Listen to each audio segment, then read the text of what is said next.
Not pushing the button. This is Blake Carrington live here at 21blackstreet.com at the National Book Club Conference down in Atlanta, Georgia, here with international author Travis Hunter, author of so many titles. I'm going to let him run those down.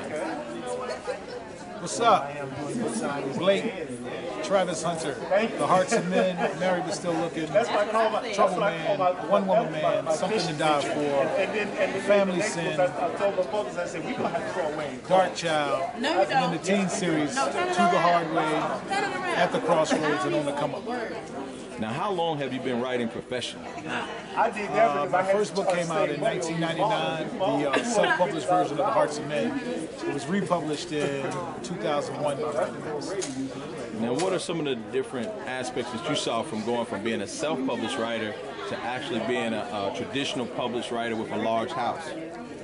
Well, the traditional route, there's pluses and minuses for both of them. So, the self-publishing route, you get all of the work, but you get all the rewards as well. The publishing route, they have long arms. They can get your books places that you don't even really know that you don't know about when you're self-published. And they have a team in place, a publicity department, a marketing department. So you don't have to wear all of those hats when you have a publishing deal like you do when you self-publish. Is there one that you prefer over the other? I'm kind of partial to The Hearts of Men, because that's the first one that got it all started. So, I just bought the rights back to Hearts of Men and Married but Still Looking from Random House to go back to self-publishing. So, after a while, the publishers don't really push the books anymore. So. Now, how do you feel? I know when you came in '99, you were coming into an industry that was dominated by female writers. You coming in as a male, how did you feel getting into the industry? I didn't really look at it like that. I just thought that a male voice was needed because a lot of the male writers were writing female characters.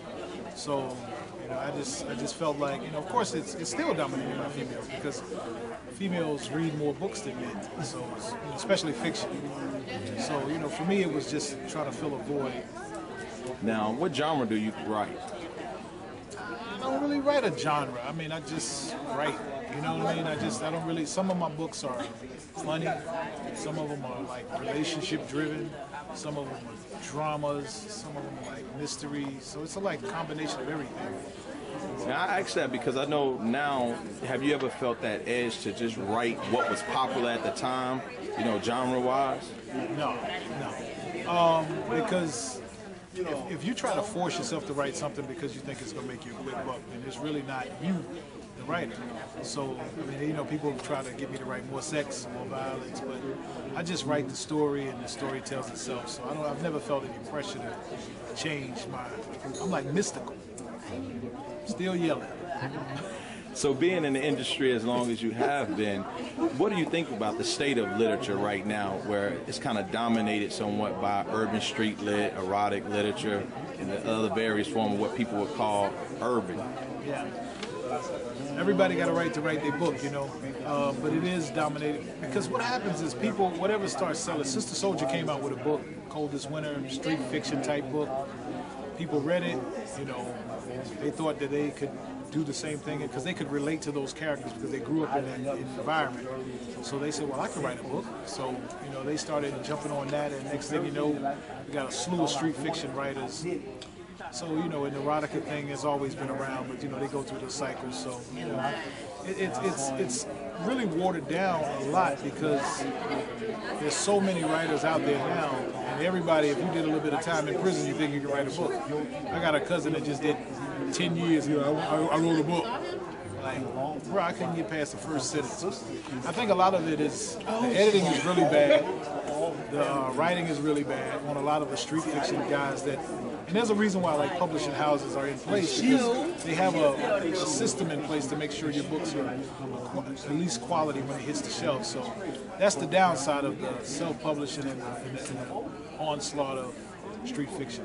And that's what I was going to ask you. Do you feel like it's a plus because you have people that are trying to write and submit books, or do you feel like it's just more of a negative because it is making the market so saturated with work that's not qualified? I kind of agree with the latter. It's just so many. So many guys out there that's just writing books that and what happens is throughout the publishing industry, it makes it like it makes the publishers think that that's what people want, and then it's like initially when I first came into business, you could easily get $100,000 advance. Well, now because a lot of the street fiction guys are out there doing their own work, pushing it, and the publishers are like, why would we give you this $100,000? And Kenny over there hustling himself. I saw him on the street corner, and all of the publishers in New York, so they see the street vendors and these guys out there pushing the books. And so when they get out there, it makes. Now I don't want to consider myself a real writer or whatever, but it makes other writers who are out there been doing it and trying to do it the right way. It's kind of waters it down a lot because the publishers feel like, why would we give you these resources? Why would we tour you at all? When this guy right here said we don't have to give him an advance and he'll go hustle his own books. So, is there something currently that you're reading that you're really impressed with? And on the other side, is there something that you're reading right now that you're really kind of like you can't believe that someone published it? Nah, I can't even get into them, because I don't really like to knock anybody's book, because everybody has, books are so subjective. I may love something, somebody else may hate it.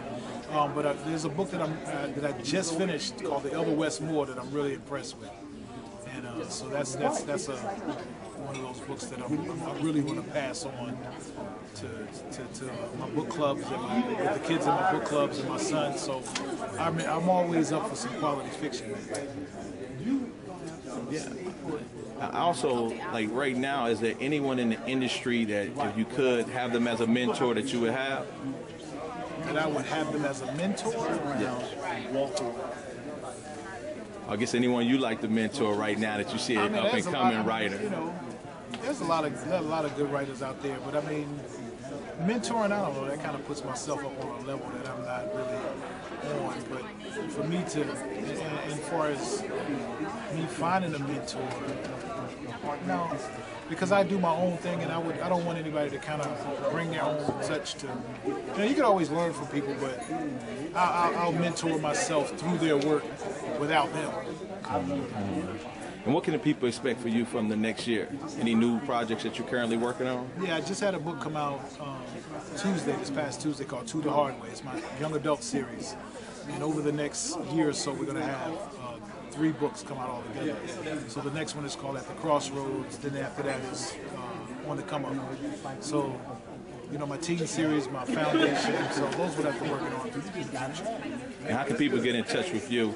They want to book you for a book signing? At TravisHunter.com, there's a little contact tab on there. So just hit that up.